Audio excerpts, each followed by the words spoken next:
உள்ளம் நோக்கி வருவோரை நலமாக பெற்ற ஆண்டவரே இரக்கமாயிரும். பாவிகளை தேடி மீட்க வந்த கிறிஸ்துவே இரக்கமாயிரும். எங்களுக்காக பரிந்து பேச தந்தை பரமக்கு வீற்றிருக்கும் ஆண்டவரே இரக்கமாயிரும். எல்லாம் வல்ல இறைவன் நம்மை இறக்க வைத்து நம் பாவங்களை மன்னித்து நம்மை நிலைப்பாடு அழைத்து செல்வாராக. உன்னதங்களிலே கிடந்து மாற்றுவதாக.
எஸ்ரா கடவுளின் திருச்சட்டத்தை உறக்க வாசித்தார்.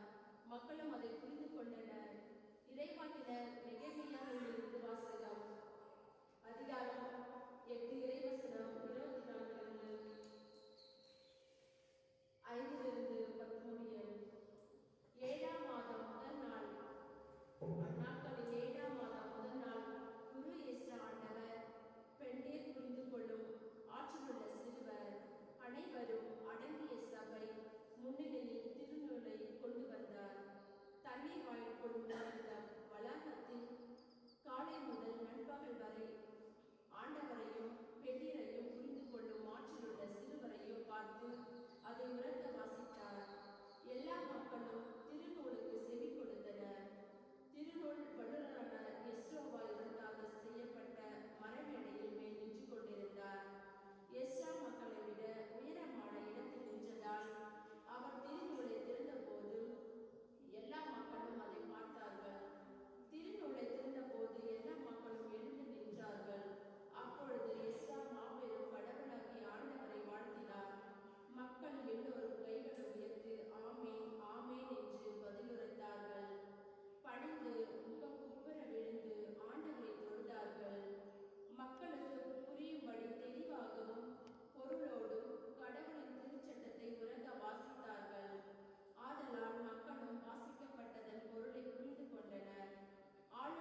7ஆம் வாசகம். திருத்தூதர் பவுல் கொரிந்தியருக்கு எழுதிய முதல் திருமுகத்திலிருந்து வாசகம். சகோதர சகோதரிகளே, உடல் ஒன்றே, உறுப்புகள் பல. உடலின் உறுப்புகள் பலவாயினும் உடல் ஒன்றாயிருப்பது போல கிறிஸ்துவும் இருக்கிறார். ஏனெனில் யூதரானாலும் கிரேக்கரானாலும் அடிமைகளானாலும் உரிமை குடிமக்களானாலும் நாம் எல்லோரும் ஒரே தூய ஆவியால் ஒரே உடலாய் இருக்கும்படி திருமுழுக்கு பெற்றோம். அந்த ஒரே ஆவியையே பானமாகவும் பெற்றோம். உடல் ஒரே உறுப்பால் ஆனது அல்ல, பல உறுப்புகளால் ஆனது. நீங்கள் கிறிஸ்துவின் உடல், ஒவ்வொருவரும் அதன் தனித்தனி உறுப்புகள். இது ஆண்டவர் வழங்கும் அருள்வாக்கு.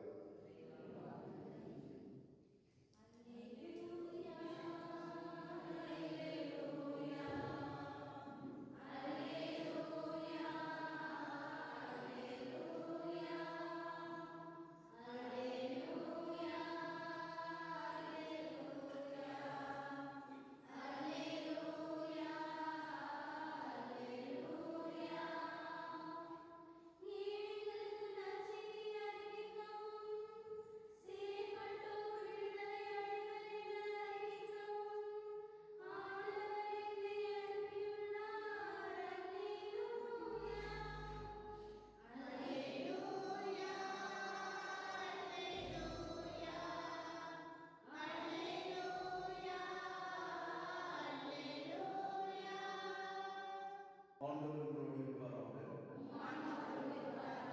லூக்கா எழுதிய தூய நற்செய்தியிலிருந்து வாசகம்.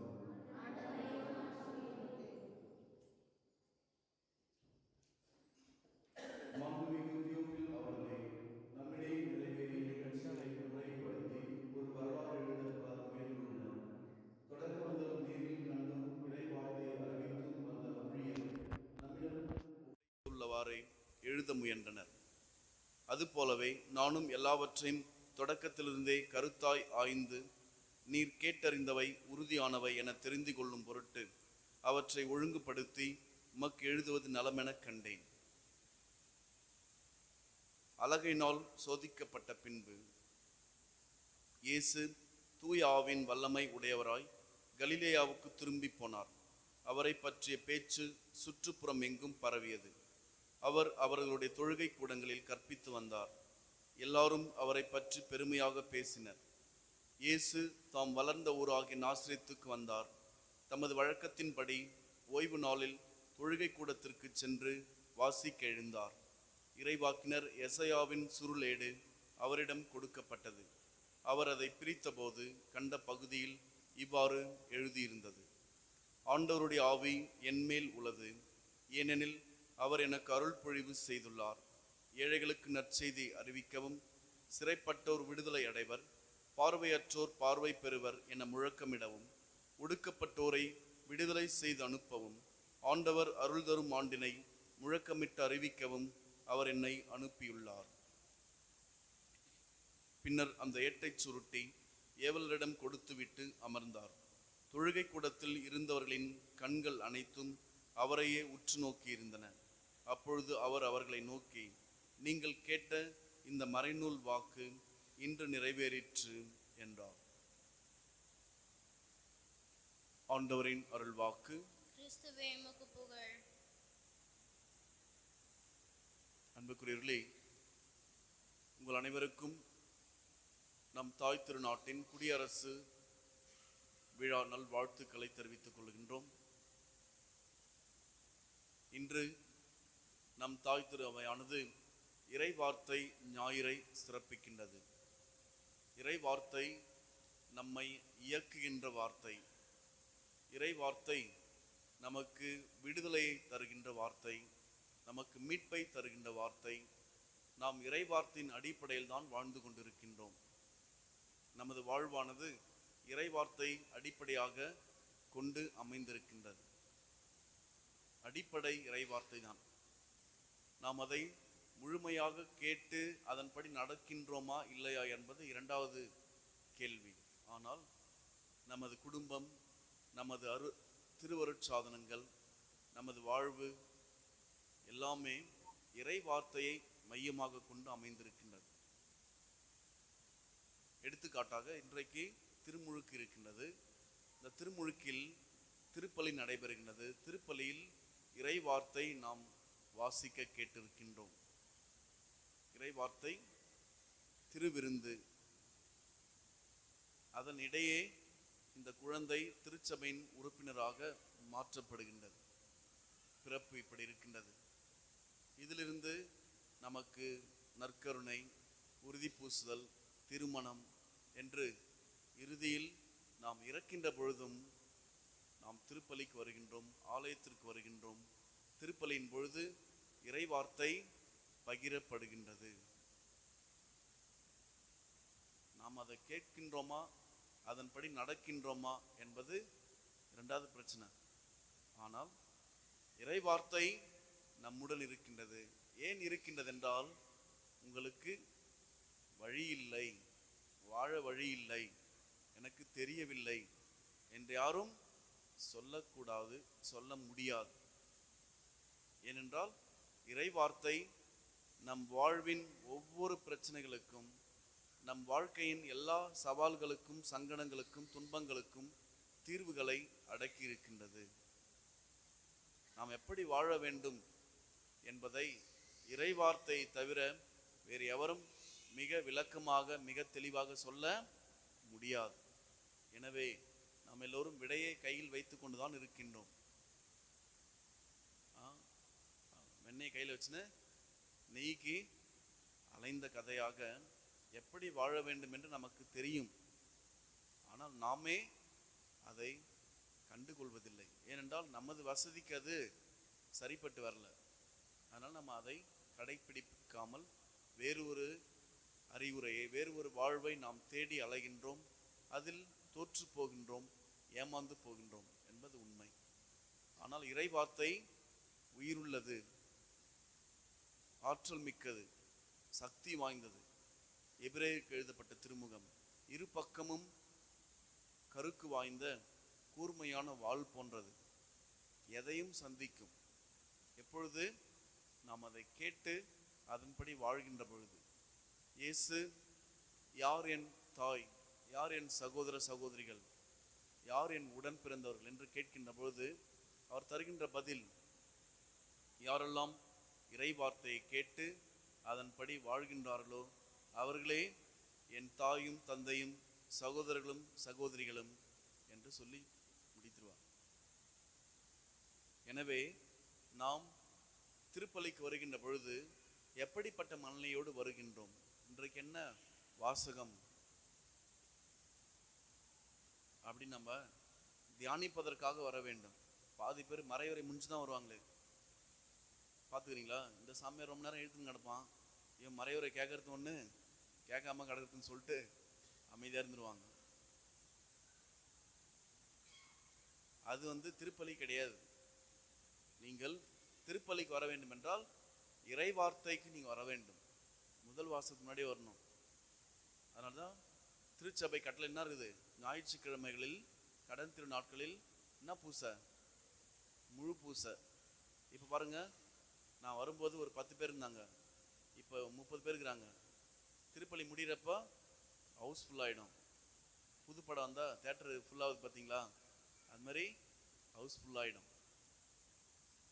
சரி, 1979ஆம் ஆண்டு தென் அமெரிக்கா அல்லது லத்தீன் அமெரிக்கா என்று சொல்லப்படுகின்ற அந்த கண்டத்தில் எல் சால்வடோர் என்கின்ற ஒரு இடத்தில் ஒரு கொலை நடக்கின்றது. அந்த கொலையில் கொல்லப்படுபவர் அருள் பணியாளர் கிராண்ட் என்பவர். ஒரு அருள் பணியாளர் துப்பாக்கியால் சுட்டுக் கொல்லப்படுகின்றார். அவர் ஆஸ்கர் பேராயர் ரொமேரோ என்பவரின் நண்பர், நெருங்கிய நண்பர். அவர் எதற்காக கொல்லப்பட்டார் என்பது மிக உருக்கமான செய்தி. அங்கு வாழ்ந்த ஏழை மக்களுக்கு அவர்களின் உழைப்பிற்கேற்ற ஊதியம் கிடைக்கப்பட வேண்டும். அவருக்குரிய உரிமைகள் பறிக்கப்படக்கூடாது. ஏழைகளின் உழைப்பிற்கேற்ற ஊதியத்தை அரசும் இராணுவமும் கொடுக்க வேண்டும் என்று ஏழை மக்கள் சார்பாக அவர் போராடியதால் அவர் சுட்டுக் கொல்லப்பட்டார். இவரது கொலையானது அந்த எல் சால்வடோர் என்று சொல்லப்படுகின்ற அந்த பகுதியில் மிக பிரபலமாக பேசப்பட்டது. இதுக்கெல்லாமா கொலை பண்ணுவாங்க, ஒரு அருள் பணியாளர் எப்படி கொலை பண்ண முடியும் அப்படி என்கின்ற பேச்சு அங்கிருந்த சுற்றுப்புறம் எங்கும் தீயாக பரவுகின்றது. செய்திகளில், செய்தித்தாட்களில் இந்த செய்தி பரவுகின்றது. அந்த நேரத்தில் அவருடைய நண்பர், அவர் நெருங்கிய நண்பர் பேராயர் ஆஸ்கர் ரொமேரோ என்பவர் அந்த மறை மாவட்டத்திற்கு பேராயராக பொறுப்பேற்கின்றார். அவர் வந்தவுடனே என் நண்பன் ஏன் கொலை செய்யப்பட்டான், அவன் இறை வார்த்தையை தியானித்து அதன்படி வாழ்ந்தான். இன்றைய நற்செய்தி வாசகம் சொல்வது போல ஏழைகளுக்கு நற்செய்தி அறிவிக்கப்படவும் சிறைப்பட்டோர் விடுதலை அடைவர் என்று அந்த நற்செய்தியை ஏழை மக்களுக்கு அந்த சூழலுக்கு ஏற்ற வகையில் போதித்தார். போதித்தது மட்டுமல்லாமல் அதை வாழ்ந்து காட்டினார். வாழ்ந்து காட்டியதால் வந்த பிரச்சனை தான் இது என்பதை அந்த பேராயர் புரிந்து கொண்டார். அரசும் இராணுவமும் இந்த அருள் பணியாளர் இறந்த பிறகு அதை மூடி மறைப்பதற்காக பல்வேறு திட்டங்களை தீட்டி இந்த பேராயர் ஆஸ்கர் ரொமேரோ அவர்களை அடிக்கடி விருந்துக்கு வாருங்கள் என்று அழைத்தது. அரசு விழாக்களுக்கும் இராணுவத்தால் நடத்தப்படுகின்ற எல்லா விழாக்களுக்கும் நீங்க வாங்க அடிக்கடி அப்படின்னு சொல்லிட்டு அவங்க கூப்பிடுறாங்க. ஆனால் இந்த கொலையை கண்டிப்பதன் ஒரு அடையாளமாக இந்த கொலை தவறானது, நீங்கள் செய்து தவறு என்பதை உலகறிய காட்டுகின்ற அளவிற்கு பேராயர் ஆஸ்கர் ரொமேரோ அவர்கள் ஒரு நிகழ்ச்சி கூட அவர் போகல. ஏனென்றால் நான் உங்களுக்கு வராமல் இருப்பதுதான் என் கொலை செய்யப்பட்ட எனது நண்பன் கிராண்ட் அவர்களுக்கு நான் கொடுக்கின்ற மரியாதை என்று சொல்லி அந்த அரசு அழைத்த எந்த விழாக்களுக்கும் இராணுவம் அழைத்த எந்த விழாக்களுக்கும் அவரு போகாமல் இருந்தார். அது மட்டுமல்ல, அவரும் இந்த ஏழை எளிய ஒடுக்கப்பட்ட மக்கள் சார்பாக மறையுறையில் போதிப்பதும், திருப்பலி முடிந்த பிறகு அவர்களோடு சந்தித்து அவர்கள் எப்படி போராட வேண்டும், எப்படி வாழ வேண்டும், உரிமையோடும் மாண்போடும் எப்படி வாழ வேண்டும் என்பதை அவர்களுக்கு தொடர்ந்து கற்றுக் கொடுத்தார். இது எல் சால்வடோர் மாநிலத்தின் அரசுக்கும் இராணுவத்திற்கும் மிகப்பெரிய தலைவலியாக இருந்தது. 1980 ஆண்டு மார்ச் மாதம் 24 மாலை 6:30 மணி அளவில் பேராயர் ஆஸ்கர் ரொமேரோ அவர்கள் திருப்பலி ஆற்றி கொண்டிருக்கின்ற பொழுது திருப்பலியிலேயே அவரும் சுட்டுக் கொல்லப்படுகின்றார். அன்பு சகோதர சகோதரிகளே, இறை வார்த்தையை கேட்பது மிக எளிதானது, அதை வாழ்ந்து காட்டுவது மிகப்பெரிய ஆபத்தானது, மிக மிக ஆபத்தானது. ஏனென்றால் இறை வார்த்தையில் உண்மை இருக்கின்றது. உண்மையாக இருப்பது இன்றைக்கு மிகப்பெரிய ஆபத்து. நேர்மையாக இருப்பது ஆபத்து, நல்லவர்களாக இருப்பது ஆபத்து. ஆனால் நாம் அனைவர்களும் உண்மையாகவும் நீதியோடும் நேர்மையோடும் நல்லவர்களாகவும் இருப்பதுதான் கிறிஸ்தவ அழைப்பு. இன்றைய முதல் வாசகம், நெகேமியா இறைவாக்கினர் இறை வார்த்தையை வாசிக்கின்றார், அதற்கு விளக்கம் தருகின்றார். மக்கள் எல்லோரும் தாழ்ந்து பணிந்து வணங்கி இறை வார்த்தைக்கு ஆமீன் என்று பதில் சொல்கின்றார்கள். அப்படின்னு அர்த்தம், நான் ஏற்றுக்கொள்கின்றேன், ஆகட்டும்.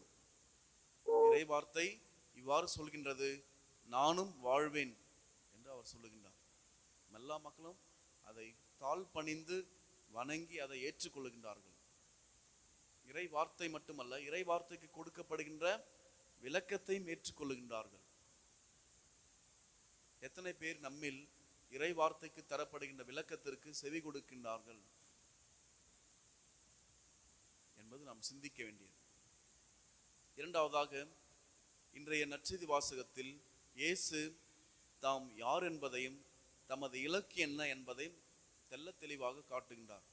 இயேசு 30 ஆண்டுகள் தம் குடும்பத்தோடு மறைந்த வாழ்க்கை வாழ்ந்தார். 30 ஆண்டு வரலாறு தெரியாது, எப்படி இருந்தாலும் தெரியாது. ஒரே லைன்ல இருக்குது, அவர் பெற்றோருக்கு தாய்க்கு கீழ்ப்படிந்து வாழ்ந்தார். அறிவிலும் ஞானத்திலும் உடல் வலிமையிலும் வளர்ச்சி பெற்று வாழ்ந்தார் என்று தான் இருக்குது. ஆனால் அவர் நடவடிக்கைகள், அவரது பணி வாழ்வு, அவரது பொது வாழ்வு மொத்தம் எத்தனை வருஷம்? 3 வருஷம்தான். அந்த 3 ஆண்டுகளில் இறைவனின் சார்பாக இறை விருப்பத்தை நிறைவேற்றியதற்காக உண்மையோடும் நீதியோடும் நேர்மையோடும் வாழ்ந்த காரணத்திற்காக அவரே கொல்லப்பட்டார். இயேசு எதற்காக கொல்லப்பட்டார்? அவர் என்ன தவறு செய்தார்? எந்த தவறு செய்யல. அவர் செய்த ஒரு தவறு நீதியோடும் நேர்மையோடும் உண்மையோடும் இருந்ததுதான். அவரை போன்றே நாம் தொடக்கத்தில் கேட்ட பேராயர் ஆஸ்கர் ரொமேரோ அவர்கள் நாசரேத்தில் தமது வெளிப்பாட்டை அவர் வெளிப்படுத்துகின்றார். தாம் யார் என்பதையும் எனக்கு என்ன இலக்கு என்பதையும் அவர் தெள்ள தெளிவாக அவர் சொல்லுகின்றார். அது இறை வார்த்தையிலிருந்து அவர் சொல்லுகின்றார். எனது இலக்கு இது, ஏழைகளுக்கு நற்செய்தி அறிவிக்கவும், சிறைப்பட்டோர் விடுதலை அடைவர், பார்வையற்றோர் பார்வை பெறுவர், ஒடுக்கப்பட்டோர் உரிமை வாழ்வு பெறுவர் என்று முழக்கமிட்டு அறிவிக்கவும் நான் வந்தேன் என்று சொன்னது மட்டுமல்லாமல் அதை செய்து காட்டினார். இயேசு ஏழைகளுக்கு நற்செய்தி அறிவித்தார், ஒடுக்கப்பட்டோருக்கு உரிமை வாழ்வை பெற்று தந்தார், நம் அனைவரின் பாவங்களிலிருந்து நம்மை மீட்டார். எந்த வகையான அடிமைத்தனத்திற்கும் நாம் ஆளாகக்கூடாது என்பதை அவர் எண்பித்து காட்டினார். பாவத்திற்கு நாம் அடிமைகள் இல்லை, அடிமைகளாக இருக்கக்கூடாது என்பதை அவர் விளக்கி கூறி பாவத்தை அழித்தார். பாவத்திலிருந்து விடுதலை நமக்கு அளித்து கொடுத்திருக்கின்றார். இதுதான் வழி. இப்படித்தான் நாம் வாழ வேண்டும் என்பதை நமக்கு முன்னே சொல்லி சென்றிருக்கின்றார். நாம் எவ்வாறு வாழ்கின்றோம்? இறைவார்த்தை கேட்பது நமக்கு எளிதாக இருக்கின்றது. இறைவார்த்தையின் ஒரு பகுதியாவது நாம் கடைபிடித்தாலே நாம் இறைவனின் பிள்ளைகளாக இருப்போம். இவ்வுலகில் நல்லவர்களாக, கிறிஸ்துவின் உண்மை சீடர்களாக, கிறிஸ்துவின் சாட்சிகளாக வாழ்வோம் என்பதில் எல்லளவும் ஐயமில்லை. நமது தேச தந்தை மகாத்மா காந்தியடிகள் சொல்வார், நான் மலைப்பொழிவில் வருகின்ற அந்த 1 முதல் 12 வரை இருக்கின்ற அந்த சொற்றொடர், மத்தேயு நற்செய்தி 5வது அதிகாரம் 1 முதல் 12 வரை உள்ள இறை வசனங்கள் என்னை மாற்றியது. நான் மாறியதற்கு காரணம் மலைப்பொழிவு என்று சொல்லுகின்றார். நான் அகிம்சையை தேர்ந்தெடுத்ததற்கு இந்த மலைப்பொழிவு காரணம் என்று சொல்லுகின்றார். ஒரே ஒரு பகுதி 5, 6, 7 இந்த 3 அதிகாரங்கள் ஒரு மனிதனை தேசத்தந்தையாக, ஒரு மாமனிதனாக மாற்றுகின்றதென்றால் நாம் இறை வார்த்தையால் உண்மையாக மாற்றப்படுவோம் என்பதில் எல்லளவும் ஐயமில்லை.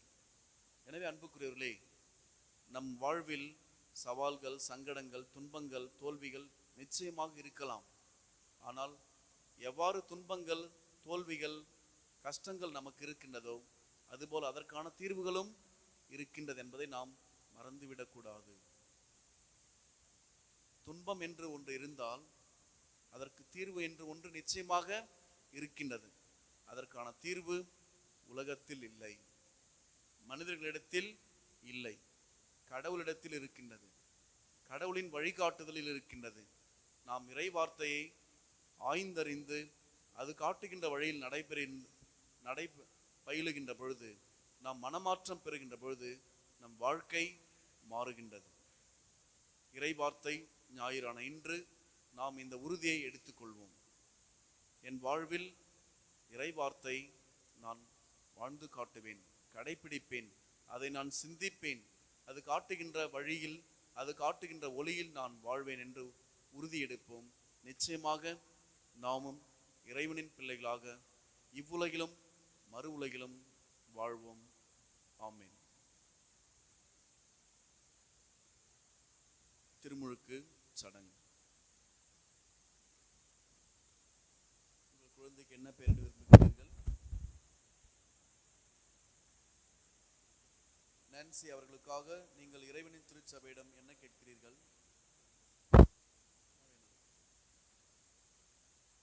உங்கள் குழந்தைக்கு திருமுழுக்கு கேட்கிறீர்கள். உங்கள் குழந்தை கடவுளின் கட்டளை கடைபிடித்து கிறிஸ்து நமக்கு கற்பித்தது போல் இறைவனுக்கும் தங்கள் அயலாருக்கும் அன்பு செய்து வாழ அவர்களை நம்பிக்கையில் வளர்க்க வேண்டியது உங்கள் பொறுப்பு. இதை நீங்கள் உணர்ந்திருக்கின்றீர்களா? பெற்றோரே, இக்குழந்தையின் பெற்றோர் தங்கள் கடமை நிறைவேற்ற நீங்கள் உதவி புரிவீர்களா? நான்சி, கிறிஸ்துவ சமூகம் உங்களை பெருமகிழ்வுடன் வரவேற்கின்றது. இந்த சமூகத்தின் பெயரால் நான் உங்கள் மீது சிலுவை அடையாளம் வரைகின்றேன். பின்னர் மீட்பரும் ஆண்டோருமான சிலுவை அடையாளத்தை பெற்றோரும் ஞான பெற்றோரும் மீட்பராம் கிறிஸ்துவின் அடையாளத்தை உங்கள் மீது வரைவார்கள்.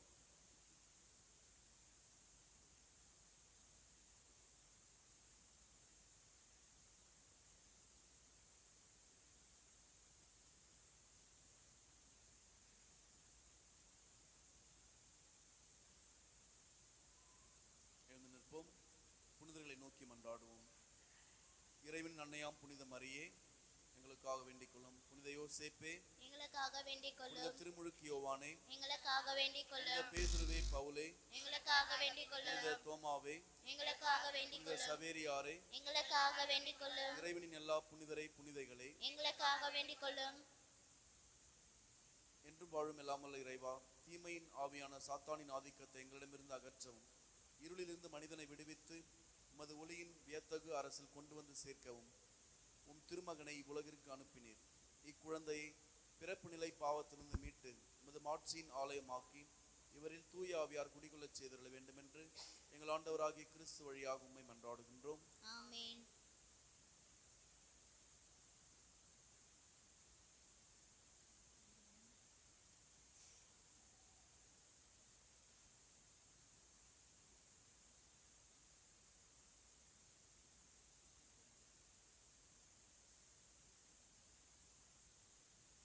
மான்சி, உங்கள் மீது இயேசு கிறிஸ்துவின் அடையாளம் வரைந்து மீட்பின் எண்ணெய் பூசுகின்றோம். நம் ஆண்டவராக இயேசு கிறிஸ்துவின் ஆற்றல் உங்களை திடப்படுத்துவதாக. என்றென்று வாழ்ந்து ஆட்சி செய்கின்றவர் அவரே.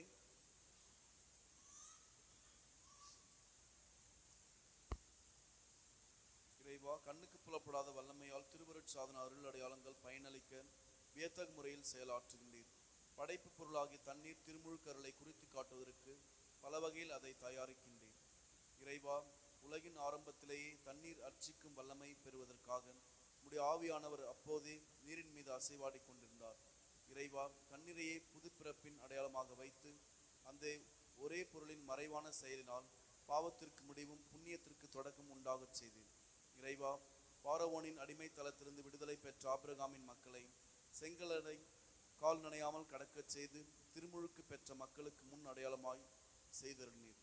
இறைவா, உம் திருமகன் யோர்தான் நீரிலே திருமுழுக்கு யோவான் கையால் திருமுழுக்கு பெற்று தூய ஆவியால் அருள் பொழிவு செய்யப்பட்டார். சிலுவையிலே தொங்கிய போது இரத்தத்தோடு நீரையும் தமது விழாவிலிருந்து வழிந்தோடச் செய்தார். தாம் உயிர்த்த பின், நீங்கள் போய் எல்லா இனத்தாரையும் சீடராக்குங்கள், தந்தை மகன் தூய ஆவியன் பெயரால் அவர்களுக்கு திருமுழுக்கு கொடுங்கள் என்று சீடர்களுக்கு கட்டளையிட்டார். உமது திருச்சபையை கண்ணோக்கி அதற்கு திருமுழுக்கு ஊற்றை திறந்ததாலும் உமது சாயலாக படைக்கப்பட்ட மனிதன் திருமுழுக்கு எனும் திருவருட் சாதனத்தினால் பழைய அழுக்கெல்லாம் கழுவ பெற்று நீரினாலும் தூய ஆவினாலும் புதுப்பிறப்பு அடைந்து எழுமாறு இந்த நீர் உமது ஒரே மகனின் அருளை தூய ஆவியாரினின்று பெற்றுக்கொள்வதாக. ஆண்டவரே, இந்த தொட்டியில் உள்ள நீர் முழுவதிலும் உமது ஆவியாரின் வல்லமை உம் திருமகன் வழியாக இறங்குவதாக. இவ்வாறு திருமுழுக்கினால் கிறிஸ்துவோடு சாவுக்குள் புதைக்கப்பட்ட அனைவரும் அவரோடு வாழ்வுக்கு உயிர் தழ வேண்டுமென்று எங்கள் ஆண்டவராகிய கிறிஸ்து வழியாக உம்மை மன்றாடுகின்றோம்.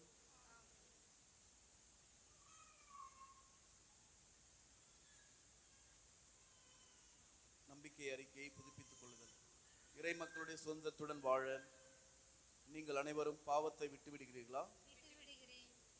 பாவம் உங்கள் மீது ஆதிக்கம் செலுத்தாமல் இருக்க நீங்கள் பாவத்தின் மாய கவர்ச்சிகளை விட்டுவிடுகிறீர்களா? பாவத்திற்கு காரணமும் தலைவனுமாகிய சாத்தானை விட்டுவிடுகிறீர்களா? விண்ணையும் மண்ணையும் படைத்த எல்லாம் வல்ல தந்தையாகிய இறைவனை நம்புகிறீர்களா? அவருடைய ஒரே மகனும் கன்னிமரிடமிருந்து பிறந்து பாடுபட்டு அடக்கம் செய்யப்பட்டு இறந்தோர் நின்று உயிர்த்தெழுந்து தந்தையின் வலப்பக்கம் விற்றிருப்போருமான நம் ஆண்டவர் இயேசு கிறிஸ்துவை நம்புகிறீர்களா? தூய ஆவியாரையும் தூய கத்தோலிக்க திரு அவையும் புனிதர்களின் சமூக உறவையும் பாவ மன்னிப்பையும் உடலின் உயிர்ப்பையும் நிலை வாழ்வையும் நம்புகிறீர்களா? இதுவே நமது நம்பிக்கை, இதுவே திரு அவையின் நம்பிக்கை. இதை நம் ஆண்டவர் இயேசு கிறிஸ்துவில் அறிக்கையிடுவதில் பெருமை கொள்கின்றோம். ஆமென். ஆகவே உங்களோடு சேர்ந்து இப்பொழுது நாம் எல்லோரும் அறிக்கையிட்ட திருச்சபையின் நம்பிக்கையில் மான்சி திருமுழுக்கு பெறுவதை நீங்கள் விரும்புகிறீர்களா? சொல்லுவீர்களா? மான்சி, தந்தை, மகன், தூய ஆவியாரின் பெயரால் நான் உங்களை கழுவுகிறேன். மான்சி, நம் ஆண்டவர் இயேசு கிறிஸ்துவின் தந்தையாக எல்லாம் வல்ல இறைவன் உங்களை பாவத்திலிருந்து விடுவித்து நீரினாலும் தூய ஆவியாலும் உங்களுக்கு மறுபிறப்பு அளித்துள்ளார். இப்பொழுது அதே கிறிஸ்து உங்கள் மீது மீட்பின் எண்ணெய் பூசுகின்றார். எனவே நீங்கள் இறை மக்களோடு இணைக்க பெற்று குருவும் ஆசிரியரும் அரசருமாகிய கிறிஸ்துவின் உறுப்புகளாய் நிலைத்திருந்து முடிவில்லா வாழ்வு பெறுவீர்களாக. ஆமென்.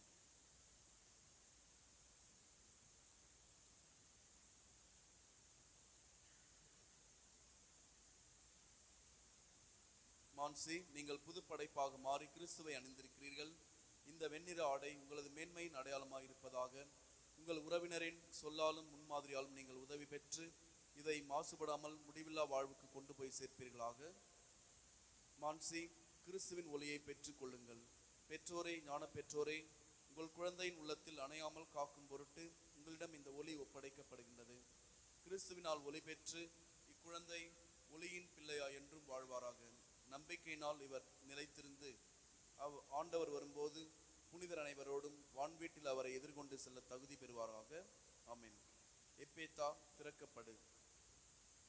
செவிடர் கேட்கவும் ஊமைகள் பேசவும் ஆண்டவர் இயேசு செய்தருளினார். மான்சி, நீங்கள் விரைவில் அவரது வார்த்தையை தந்தையாக இறைவனின் புகழும் மகிமையும் விளங்க காதால் கேட்கவும் அந்த நம்பிக்கையை நாவால் அறிக்கையிடவும் அவரே செய்தருள்வாராக. ஆமென்.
அன்பு சகோதர சகோதரிகளே, என்னுடையதும் உங்களுடையதுமான இந்த பலி எல்லாம் வல்ல இறைவனாகி தந்தைக்கு ஏற்றதாகும்படி மன்றாடுங்கள். ஆண்டவர் தமது பெயரின் புகழ்ச்சிக்காகவும் மாட்சிக்காகவும் நமது நன்மைக்காகவும் புனித திருஅவையின் அனைத்து நலனுக்காகவும் உமது கையிலிருந்து பலியை ஏற்றுக்கொள்வாராக. ஆண்டவரே, எங்கள் காணிக்கைகளை கனிவுடன் ஏற்றருள உம்மை வேண்டுகின்றோம். இவற்றை புனிதப்படுத்தி இவை எங்கள் மீட்புக்கு பயன்பட அருள் புரிவீராக. எங்கள் ஆண்டவராகிய கிறிஸ்து வழியாக உம்மை மன்றாடுகின்றோம். ஆண்டவர் உங்களோடு இருப்பாராக. உம் ஆன்மாவோடும் இருப்பாராக. இதயங்களை மேலே எழுப்புங்கள். ஆண்டவரிடம் எழுப்பியுள்ளோம். நம் இறைவனாகிய ஆண்டவருக்கு நன்றி கூறுவோம். தகுதியும் நீதியும் ஆனதே. ஆண்டவரே, தூயவரான தந்தையே, என்றும் உள்ள எல்லாம் வல்ல இறைவா, எங்கள் ஆண்டவர் கிறிஸ்து வழியாக எந்நாளும் எவ்விடத்திலும் நாங்கள் உமக்கு நன்றி செலுத்துவது மெய்யாகவே தகுதியும் நீதியும் ஆகும். எங்கள் கடமை மீட்புக்குரிய செயலும் ஆகும். தவறு இழைத்த எங்கள் மீது கிறிஸ்து இரக்கம் கொண்டு கன்னிமரியாவிடமிருந்து பிறக்க திருவுளமானார். சிலுவையில் பாடுபட்டு முடிவில்லா சாவிலிருந்து எங்களை விடுவித்தார். இறந்தோரிடமிருந்து உயிர்த்தெழுந்து நிலை வாழ்வை எங்களுக்கு அருளினார். ஆகவே வானதூதர் முதன்மை வானதூதரோடும் அரியணையில் அமர்வோர் தலைமை தாங்குவோரோடும் வான்படைகளின் அணிகள் அனைத்தோடும் சேர்ந்து நாங்கள் உமது மாட்சியை புகழ்ந்து பாடி முடிவின்றி சொல்வதாவது: தூயவர் தூயவர் தூயவர், வான்படைகளின் கடவுளாம் ஆண்டவர். விண்ணகமும் மன்னகமும் உமது மாட்சியால் நிறைந்துள்ளன. உன்னதங்களிலே ஓசானா. ஆண்டவர் பெயரால் வருகிறவர் ஆசி பெற்றவர். உன்னதங்களிலே ஓசானா. ஆண்டவரே, நீர் மெய்யாகவே தூயவர், தூய்மை அனைத்துக்கும் ஊற்று. ஆகவே உம்முடைய ஆவியை பொழிந்து இக்காணிக்கைகளை தூய்மைப்படுத்த உம்மை வேண்டுகின்றோம். இவ்வாறு எங்கள் ஆண்டவர் இயேசு கிறிஸ்துவின் உடலும் இரத்தமுமாக எங்களுக்கு இவை மாறுவனவாக. அவர் பாடுபட உளம் கனிந்து தம்மை கையளித்த போது அப்பத்தை எடுத்து நன்றி செலுத்தி அதை பிட்டு தம் சீடர்களுக்கு அளித்து கூறியதாவது: அனைவரும் இதிலிருந்து பெற்று உண்ணுங்கள், ஏனெனில் இது உங்களுக்காக கையளிக்கப்படும் என் உடல்.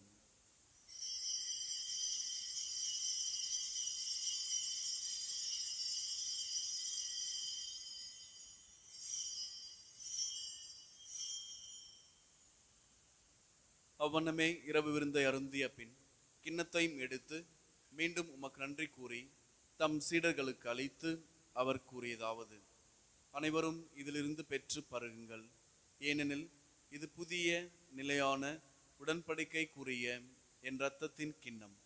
இது பாவ மன்னிப்புக்கென்று உங்களுக்காகவும் பலருக்காகவும் சிந்தப்படும். இதை என் நினைவாகச் செய்யுங்கள்.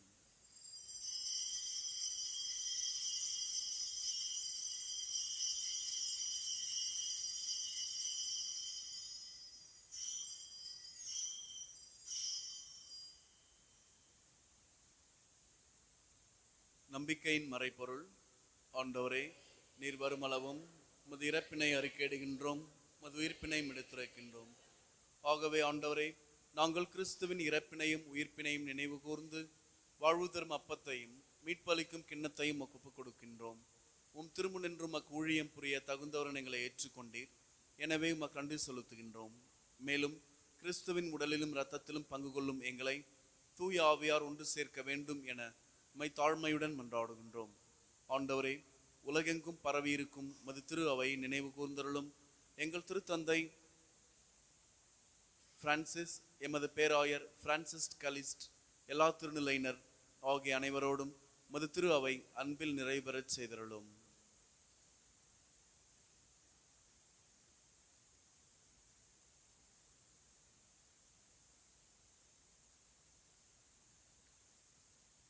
மேலும் உயிர்த்தெழும் எதிர்நோக்குடன் துயில் கொள்ளும் எங்கள் சகோதர சகோதரிகளையும் இறந்தோர் அனைவரையும் இரக்கத்துடன் நினைவு கூர்ந்து உமது திருமுக ஒளியினுள் ஏற்றருளும். எங்கள் அனைவர் மீதும் இரக்கமாயிரும். கடவுளின் கன்னித்தாயான புனித மரியா, அவருடைய கணவரான புனித யோசேப்பு, புனித திருத்துதர்கள், இவ்வுலகில் உமக்கு உகந்தவராயிருந்தோர் ஆகிய புனிதர் அனைவரோடும் நாங்கள் நிலைவாழ்வில் பங்கு கொள்ளும் தகுதி பெற்று உம் திருமகன் இயேசு கிறிஸ்து வழியாக உம்மை புகழ்ந்தேத்தும் வரம் அருள உம்மை மன்றாடுகின்றோம். இவர் வழியாக இவரோடு இவரில் எல்லாம் வல்ல இறைவனாகிய தந்தையே, தூயாவியாரின் ஒன்றிப்பில் எல்லா புகழும் மாட்சியும் என்றென்றும் உமக்கு உரியதே.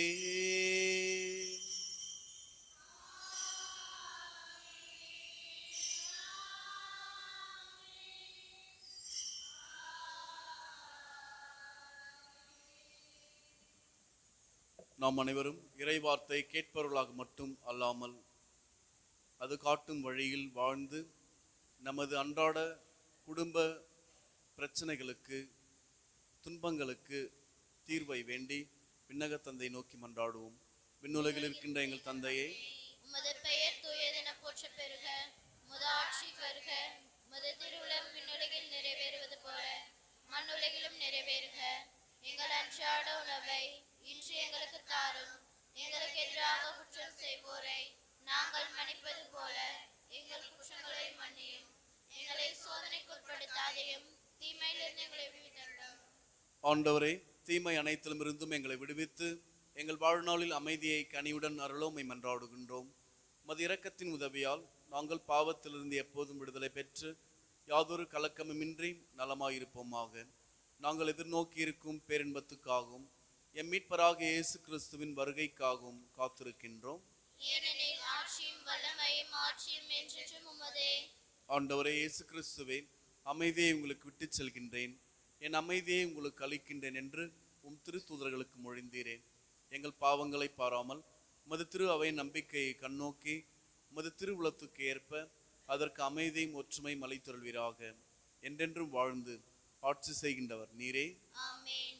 ஆண்டவருடைய அமைதி உங்கள் அனைவரோடும் என்றும் இருப்பதாக.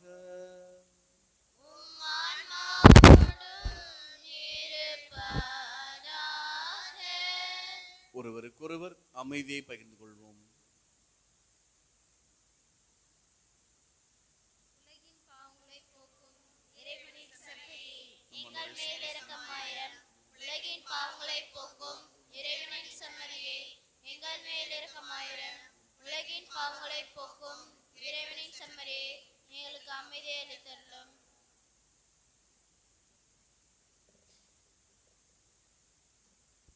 இதோ இறைவனின் செம்மறி, இதோ உலகின் பாவங்களை போக்குகின்றவர். நமது பிரச்சனைகளுக்கு விடுதலையாக, நமது துன்பங்களுக்கு தீர்வாக இருக்கின்றவர். செம்மறியின் விருந்துக்கு அழைக்கப் பெற்ற நாம் அனைவருமே பேறு பெற்றோர்.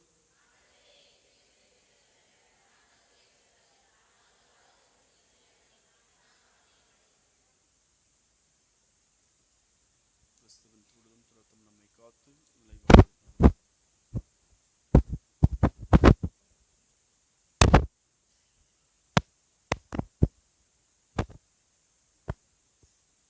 வாழ்வை அளிக்கும் வல்லவா, தாழ்ந்த என்னுள்ளமே, வாழ்வின் ஒளியை ஏற்றவே எழுந்து வா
மன்றாடுவோமாக.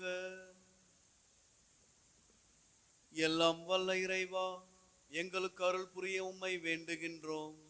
அதனால் புத்துயிர் அளிக்கும் உமது அருளை பெற்றுள்ள நாங்கள் உமது கொடையை முன்னிட்டு என்றென்றும் பெருமை கொள்வோமாக. எங்கள் ஆண்டவராகிய கிறிஸ்து வழியாக உம்மை மன்றாடுகின்றோம். ஆண்டவர் உங்களோடு இருப்பாராக.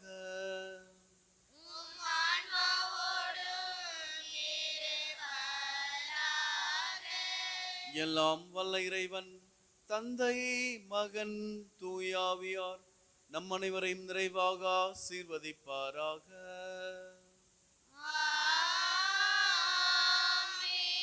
சென்று வாருங்கள், திருப்பலி நிறைவேறிற்று.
பரிசுத்த இருதயமே, மரியாயின் மாஸ்டர் திரு இருதயமே, திருக்குடும்பத்தின் தலைவர் ஆம்பர் சூசியப்பரே, இறைவனின் அந்நியக புனித கன்னிமரியம்மாளே, புதுமைகள் சிகரமான புனித அந்தோனியாரே, எங்கள் ஊர் பாதுகாவலையான நூறு மாதாவே, எங்கள் பெயரை தாங்கிக் கொண்டிருக்கின்ற அனைத்து புனிதர்களே புனிதர்களே, இயேசு மரி சூசை, தந்தை, மகன், தூய ஆவியாரின் பெயராலே ஆமென். இயேசுவுக்கே புகழ், இயேசுவுக்கே நன்றி. மரியே வாழ்க, உம் புகழ் என்று வாழ்க.